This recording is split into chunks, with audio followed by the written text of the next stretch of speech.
తూర్పుగోదావరి జిల్లాలో కోటిఫలి అనో క్షేత్రం ఉంది. అక్కడికి వెళ్ళి ఏది చేసినా కోటి రెట్ల ఫలితం అని. ఆ కోటిఫలిలో సోమేశ్వరలింగము అని ఉంది. పుణ్యం కానీ పాపం కానీ ఒక్కసారి చేస్తే కోటి సార్లు చేసిన ఫలితాన్ని పొందవచ్చు అని చెప్పి ఇక్కడున్న శివలింగం 365 రోజులు నీటిలోనే ఉంటుందండి. దేవేంద్రుడు గౌతమ మహర్షి భార్య హవ్య సంగమ దోషం చేయడం వల్ల అలాగే మనకి ఫ్రీ అకామిడేషన్ కూడా ఉంటుంది.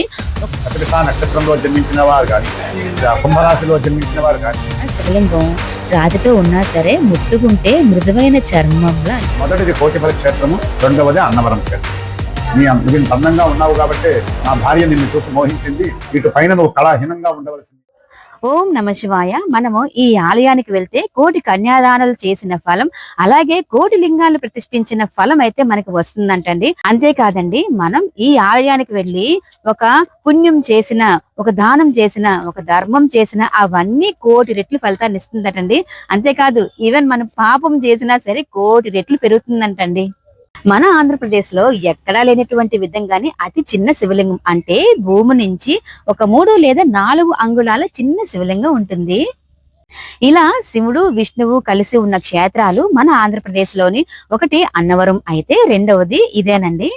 ఇంత మహిమాన్వితమైన ఈ ఆలయం ఎక్కడ ఉన్నది, ఈ ఆలయానికి ఎలా చేరుకోవాలి, అలాగే ఈ ఆలయం యొక్క స్థల పురాణం అంతా ఈ రోజు ఈ వీడియోలో మనం తెలుసుకుందామండి. అది కూడా ఫ్రీ బడ్జెట్ ట్రిప్ లో. అదేనండి, మనకు ఫ్రీ బస్ యాత్ర ఉంది కదా, ఫ్రీ బస్ లో వెళ్ళి ఈ ఆలయాన్ని చూసేద్దాం. ఇప్పుడు నేనైతే కాకినాడ బస్ స్టాండ్ లో ఉన్నానండి. నేను ఇక్కడ నుంచి ఫ్రీ బస్ లోనే కోటిపల్లి అయితే బయలుదేరుతున్నాను. ప్రస్తుతం టైం వచ్చేసి ఉదయం 7 అయితే అయిందండి. ఈ కాకినాడ కాంప్లెక్స్ లోని ప్రతి అరగంటకి బస్సులు అయితే ఉంటాయండి, కోటిపల్లి బస్సులు. ఈ బస్సు మనం కరెక్ట్ గా కోటిపల్లి బస్ స్టాండ్ లో దిగిపోవాలి. నేను బస్ దిగి కోటిపల్లిలో ఉన్న ఛాయా సోమేశ్వర స్వామి వారి దేవాలయం దగ్గరికి అయితే వచ్చేసానండి. పదండి లోపలికి వెళ్లి స్వామివారిని దర్శనం చేసి మనం ఆలయం లోపలికి వెళ్లే ముందు అయితే ఆలయానికి పక్కనే గో సంరక్షణశాల అయితే ఉన్నదండి. ఇదిగో ఇలాగా ఇక్కడ చాలా ఆవులు ఉన్నాయి, వాటికి మనము వెళ్లి గడ్డి కూడా తినిపించవచ్చు. మనము ఈ ఆలయం లోపలికి వెళ్ళగానే మొదటిగా పెద్ద ధ్వజస్తంభం అయితే కనిపిస్తుందండి. ఇది చాలా పొడుగ్గా ఉంటుంది. ఈ ఆలయాన్ని పూర్వం కోటిఫలి అని పిలిచేవారంట. కోటి ఫలాలను ఇచ్చే స్థలం కాబట్టి కోటిఫలి అని పిలిచేవారటండి. కాలక్రమేణా ఇప్పుడు కోటిపల్లి అని పిలుస్తున్నారు. ఈ కోటిపల్లిలోని ఒక ప్రత్యేకత ఉందండి. అదేంటంటే, సాధారణంగా శివలింగాన్ని మనం ఆలయంలో చూస్తాం కదా, చూసిన తర్వాత వాటికి మనం అభిషేకాలకు చేస్తాం పాలతోని నీళ్ళతోనే. అలా కాకుండా ఇక్కడున్న శివలింగం 365 రోజులు నీటిలోనే ఉంటుందండి. అది ఈ ఆలయం యొక్క ప్రత్యేకత. ఇంకా ఏంటంటే, మనము ఆ నీళ్ళు సపోజ్ ఉదయం కల్లా తోడేసాం అనుకోండి, బయటికి నీళ్ళంతా తీసేసాం అనుకోండి, రాత్రి కల్లా మళ్ళీ యథావిధిగా మళ్ళీ నీరంతా చేరిపోతుందంట. అంత ప్రత్యేకమైనది ఇక్కడ శివాలయం. చూస్తున్నారు కదండి, ఇదే కోటిపల్లిలో ఉన్న కోటేశ్వర స్వామి వారి శివలింగం అండి. 365 రోజులు ఇలా నీటిలోనే ఉంటారు స్వామివారు. చంద్రుడు తన పాపాన్ని పోగొట్టుకోవడానికి రాజరాజేశ్వరి అమ్మవారిని, సోమేశ్వరుణ్ణి ఈ కోటిపల్లిలో ప్రతిష్టాపించారండి చంద్రుడు. ఈ ఆలయంలోని ఇంద్రుడు, చంద్రుడు, కశ్యప్ మహామునుల చేత ప్రతిష్ఠించబడిన 3 ప్రసిద్ధ విగ్రహాలు అయితే ఉన్నాయండి. ఇది వృద్ధ గౌతమి అండి. ఇది కోటిపల్లి ఆలయానికి కొంచెం పక్క సందులోనే ఉంటుంది. ఈ నదిలోని స్నానం చేసి స్వామివారిని దర్శనం చేసుకుంటే మనం గత జన్మలో చేసిన పాపాలన్నీ పోతాయని భక్తుల నమ్మకం అండి. ఇక్కడ తీరాన ఉన్న గౌతమి నదిలోని రుద్రతీర్థ, విష్ణు తీర్థ, రామతీర్థ, బ్రహ్మతీర్థ, మహేశ్వర తీర్థ వంటి కోటి నదులు కోటి సంఖ్యలో అంతర్వాహినిగా ప్రవహిస్తూ ఈ కోటిపల్లి క్షేత్రంలో కలవడం వల్ల దీనికి కోటిఫలి అనే పేరు వచ్చిందని పండితులు చెబుతున్నారు. బ్రహ్మాండ పురాణం మరియు గౌతమి మహత్యం ప్రకారం గోదావరి నది ఒడ్డున ఉన్న ఈ కోటిపల్లి ఒక పవిత్రమైన పుణ్యక్షేత్రం అండి.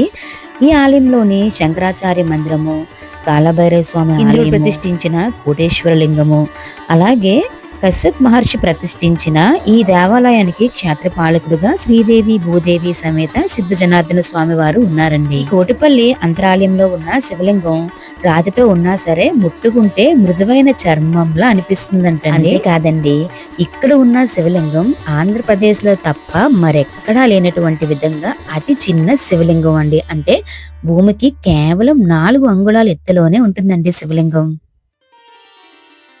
నమస్తే పంతులు గారు. నమస్తే అండి. ఈ కోటిపల్లిలోని సోమేశ్వర స్వామి వారి యొక్క స్థల పురాణం, అలాగే స్వామివారు ఎలా వెళ్తారంటే చెప్పడమే చెప్తాను. శ్రీ గురుభ్యో నమః. తూర్పుగోదావరి జిల్లా కే గంగవరం మండలం కోటిపల్లి క్షేత్రం. ఈ క్షేత్రంలో ప్రధానంగా చెప్పుకోవలసింది గౌతమి గోదావరి. ఫస్ట్ గోదావరి నది పుట్టింది ఇక్కడ. నది వల్ల ఈ ఆలయం పుట్టింది. ఈ ఆలయంలో ప్రధానంగా 2 శివాలయములు ఉన్నాయి, ఒక విష్ణాలయం ఉంది. అందులో ప్రథమగా ముందుగా చూడవలసిన శివాలయం ఉమాకోటిలింగేశ్వర స్వామి. ఈ స్వామి యోగలింగం, నమస్కారం చేతనే మోక్షాన్ని ఇస్తాడు. అర్చన, అభిషేకం, కళ్యాణాలు, ఉత్సవాలు, ఊరేగింపులు ఏమీ ఉండవు. స్వామి ఇప్పుడు కూడా నీళ్ళలో కూర్చుని తపస్సు చేస్తూ ఉంటారు. 365 రోజులు నీళ్ళలోనే ఉంటారు ఈ స్వామి. ఈ స్వామిని దేవేంద్రుడు ప్రతిష్ఠ చేశాడు.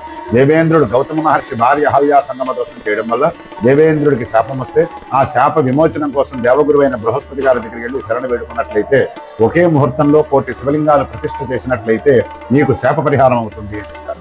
ఒక ముహూర్తానికి ఒక శివలింగం స్థాపించడమే చాలా కష్టం. అలాంటిది 1,000 శివలింగాలు ఒక్క ముహూర్త కాలంలో ప్రతిష్ఠ చేయడం అంటే ఇది ఎవరికి సాధ్యం కాదు కదా. ఆ బ్రహ్మాండ పురాణం నందు గౌతమి మహత్యం అనే భాగంలో ఈ క్షేత్రంలో పక్క వీధిలోనే గోదావరి ప్రవహిస్తున్నది. ఈ గోదావరి మన కంటికి ఒకనదే కనిపిస్తుంది కానీ అంతర్వాహినిగా అడుగు నుంచి 1,000 తీర్థాలు ఇక్కడ ఉద్భవిస్తున్నాయని, ఇక్కడి నుంచి ప్రతినిత్యము ప్రవహిస్తూ ఉంటాయని, ఈ క్షేత్రానికి 1,000 తీర్థ క్షేత్రము అని, ఈ క్షేత్రంలో సుకృతం వా దుష్కృతం, పుణ్యం గాని పాపం గాని ఒక్కసారి చేస్తే 1,000 సార్లు చేసిన ఫలితాన్ని పొందవచ్చు అని చెప్పి వ్యాసుడు చెప్పడం వల్ల అదే వ్యాసుడిని వెంట పెట్టుకుని ఈ క్షేత్రాన్ని దేవేంద్రుడు వెతుక్కుంటూ ఇక్కడికి వచ్చారటండి. ఈ నదిలో స్నానమాచరించి మహాశివరాత్రి నాడు రాత్రి లింగోద్భవ కాలంలో తన కూడా తీసుకొచ్చిన ఒక శివలింగాన్ని ప్రతిష్ఠ చేస్తే, ఏకకాలంలో 1,000 శివలింగాలు ప్రతిష్ఠ చేస్తే ఎంత ఫలితమైతే వస్తుందో అంత ఫలితాన్ని ఇక్కడ దేవేంద్రుడు పొందాడు. శాప విముక్తుడయ్యాడు, తిరిగి మళ్ళీ దేవలోకానికి అధిపతి అయ్యాడు. ఒక లింగం ప్రతిష్ఠ చేస్తే 1,000 శివలింగాలు ప్రతిష్ఠ చేసిన మహాఫలితాన్ని పొందాడు. కాబట్టి ఈ స్వామికి కోటిలింగేశ్వర స్వామి అని చెప్పి నామకరణం చేసి ఈ క్షేత్రానికి 1,000 ఫలిగా ప్రసిద్ధి చెందింది అప్పటి నుంచి. ఇక లోపల చెప్పుకోదగ్గది ప్రధాన దేవాలయం ఛాయా సోమేశ్వర స్వామి, మరొక ఆలయం ఉంది ప్రధాన ఆలయం. ఈ స్వామి ఆంధ్రాలోనే అతి చిన్న శివలింగం, చంద్రుడు ప్రతిష్ఠ చేసిన శివలింగం. మీరు ద్రాక్షారామం చూసే ఉంటారు. ద్రాక్షారామంలో ఉన్న శివలింగం ఆంధ్రాలో అతిపెద్ద లింగం సూర్య ప్రతిష్ఠ. నా స్వామి అతి చిన్న లింగం చంద్ర ప్రతిష్ఠ. ఈ 2 శివలింగములు కూడా సూర్య చంద్రుల చేత స్థాపించబడిన దక్షిణ కాశీ దేవాలయాలు. అతి పురాతనమైనవి, అతి ప్రసిద్ధి చెందినవి. చంద్రుడు చిన్నతనంలో దేవగురువైన బృహస్పతి గారి దగ్గరికి విద్యాభ్యాసం వరకు వెళితే గురువు గారి భార్య తారాదేవి చంద్రుడి యొక్క అందాన్ని చూసి మోహిస్తుంది. చంద్రుడు 16 కళలతో అందంగా ప్రకాశిస్తూ ఉంటాడు, లోకాన్నంతటికీ వెలుతురు ఇస్తూ ఉంటాడు. అటువంటి అందమైన చంద్రుని చూసి గురువుగారి భార్య చూసి మోహించడం వల్ల అది గమనించిన బృహస్పతి తన భార్యనేమీ అనలేక శిష్యుని శపిస్తాడు. చంద్రుడిని, నువ్వు ఇంత అందంగా ఉన్నావు కాబట్టి నా భార్య నిన్ను చూసి మోహించింది, ఇటు పైన నువ్వు కళాహీనంగా ఉండవలసింది అని చెప్పి శపిస్తాడు. ఆ గురువుగారి శాపంతో చంద్రుడు నల్లగా మాడిపోయి లోకం అంతా చీకటైపోతుంది. మనకి సూర్యుడు చంద్రుడు అనేవాళ్ళు వీళ్ళిద్దరూ ఉంటేనే సృష్టి నడుస్తుంది. ఈ ఇద్దరిలో ఏ ఒక్కళ్ళు లేకపోయినా సృష్టి స్తంభించి ఆగిపోతుంది. దేవతలకి చంద్రుడి వల్లే ఆహారం తయారవుతుంది. చంద్రుడు వెన్నెలను కురిపిస్తాడు, ఆ వెన్నెల నుంచే ఆహారం అమృతం తయారవుతుంది. నదులు ప్రవహిస్తున్నాయి. అందులో ఏంటంటే ఇవన్నీ కూడా ఎప్పుడైతే స్తంభించాయో దేవతలకి ఆహారం కరువైపోయింది. అప్పుడు దేవతలంతా కలిసి చంద్రుడిని గురువుగారి దగ్గరికి తీసుకెళ్లి, అయ్యా గురువుగారు పెద్దవారు మీకు తెలియదు ఏముంది, ఈ కుర్రవాడు ఏమైనా తప్పు చేస్తే కుర్రవాడికి మాత్రమే, చంద్రుడికి మాత్రమే శిక్ష వేయండి, కానీ లోకాన్ని రక్షించండి, దేవతల్ని ఉద్ధరించండి అని చెప్పి, కాపాడండి అని చెప్పి కోరుకుంటే ఆయన ఆలోచన చేసి ఆయన భూలోకంలో దండకారణ్యంలో గౌతమి నదీ తీరంలో 1,000 తీర్థాలు అంతర్వాహినిగా ప్రవహించే ఒక క్షేత్రం ఉన్నది. ఆ క్షేత్రమున దేవేంద్రుడు అహల్యాగమన దోషం చేసిన ఒక శివలింగాన్ని ప్రతిష్ఠ చేసి శాప విమోచనం పొందిన పుణ్యభూమి ఉన్నది. ఆ ప్రదేశంలోకి నీవు కూడా వెళ్ళి అక్కడ నీ పేరు పెట్టి ఒక శివలింగాన్ని ప్రతిష్ఠ చేసినట్లయితే నీకు కూడా ఈశ్వరుడు వరమిచ్చే అవకాశం ఉంది అని చెప్తారు.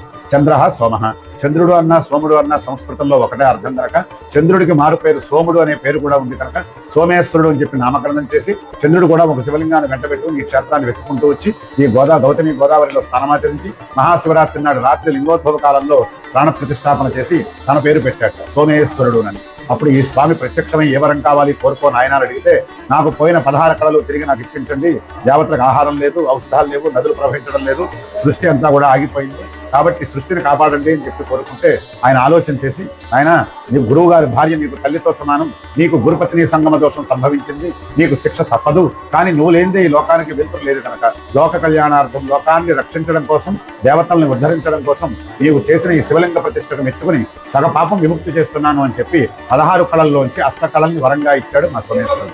ఆ అష్టకళల పేరే ఛాయ.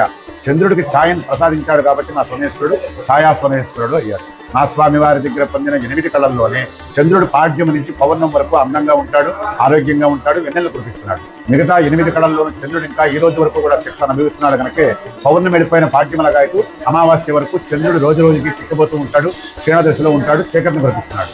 ఈ స్వామి వల్లే అంతరిక్షంలో ఉన్న చంద్రుడికి శుక్లపక్షము కృష్ణపక్షము ఏర్పడింది అని చెప్పి చెప్పగలుగుతారు. ఈ కథ జరగడానికి ముందు సంపూర్ణ చంద్రుడేనని, నెలకి 30 రోజులు వెన్నెల ఉండేదని, నెలకి 3 వర్షాలు పడేవని, ప్రపంచం అంతా సస్యశ్యామలంగా ఉండేదని, బ్రహ్మాండ పురాణం నందు ఇంకా నేటికి ఆధారాలు ఉన్నాయండి. ఇకపోతే ఈ ఆలయంలో చెప్పుకోదగ్గ విశేషం ఏంటంటే హరిహరులు కలిసి ఉండడమే ఒక ప్రత్యేకత. శివాలయం విష్ణాలయం రెండూ కలిపి ఒకే శిఖరం కింద ఒకే గర్భంలో ఒకే అర్చక ఆచార సాంప్రదాయంతో ఎక్కడా ఉండవు. అలా ఉన్న దేవాలయాలు ఆంధ్ర తెలంగాణ మొత్తానికి రెండు ఆలయాల్లో ఉన్నారు. ఆ 2 ఆలయాలు కూడా ఈ ప్రాంతంలోనే ఉన్నాయి. మొదటిది కోటిపల్లి క్షేత్రము, రెండవది అన్నవరం క్షేత్రము. అన్నవరంలో శివుడు సత్యదేవుడు ఒకే పీఠం మీద ఉంటారు.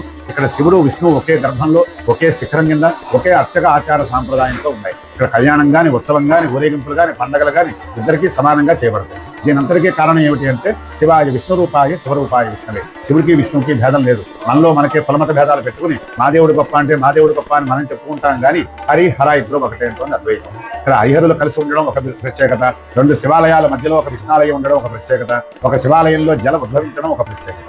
మొత్తంగా చెప్పాలంటే ఈ క్షేత్ర మహత్యం, ఈ క్షేత్రంలో ఏ మానవుడైనా సరే ఒక్కసారి దానం చేసినా, ధర్మం చేసినా, స్నానం చేసినా, దర్శనం చేసిన, ఒక దీపం వెలిగించిన, ఒక బ్రాహ్మడికి అన్నదానం చేసిన, ఒక పుణ్యం చేసినా, ఒక పాపం చేసినా, ఏ ఒక్క కార్యం చేసినా సరే ఈ క్షేత్రంలో ఒక్కసారి చేస్తే 1,000,000 సార్లు చేసిన ఫలితాన్ని ప్రసాదింపజేసే క్షేత్రముగా ఈ కోటిపల్లి క్షేత్రం విరాజిల్లుతుంది.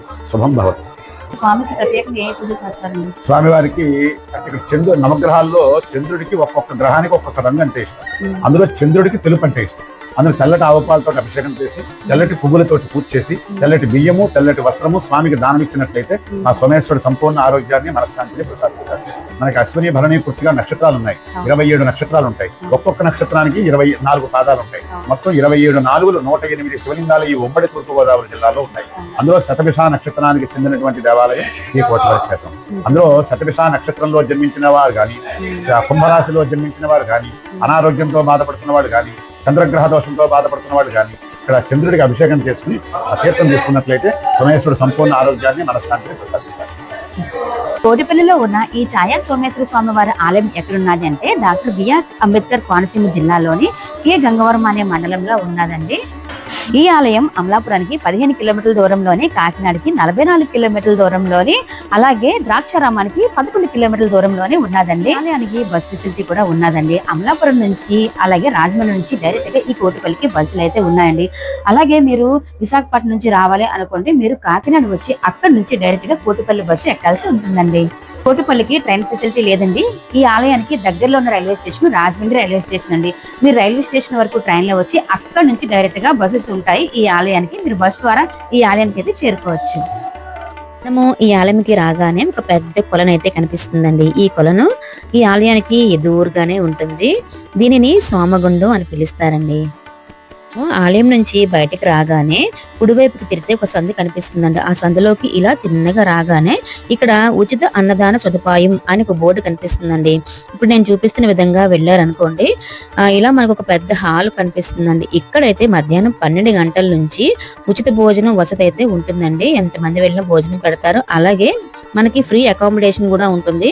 ఒకవేళ నైట్ స్టే చేయాలనుకుంటే ఇక్కడ స్టే చేయొచ్చు. చూసారు కదండి, 0 బడ్జెట్ ట్రిప్ లోనే అదేనండి ఫ్రీ బస్ యాత్రలోని కోటిపల్లి ఆలయాన్ని మళ్ళీ ఒక కొత్త వీడియోతో మళ్ళీ మీ ముందుకైతే వచ్చేస్తానండి. బాయ్.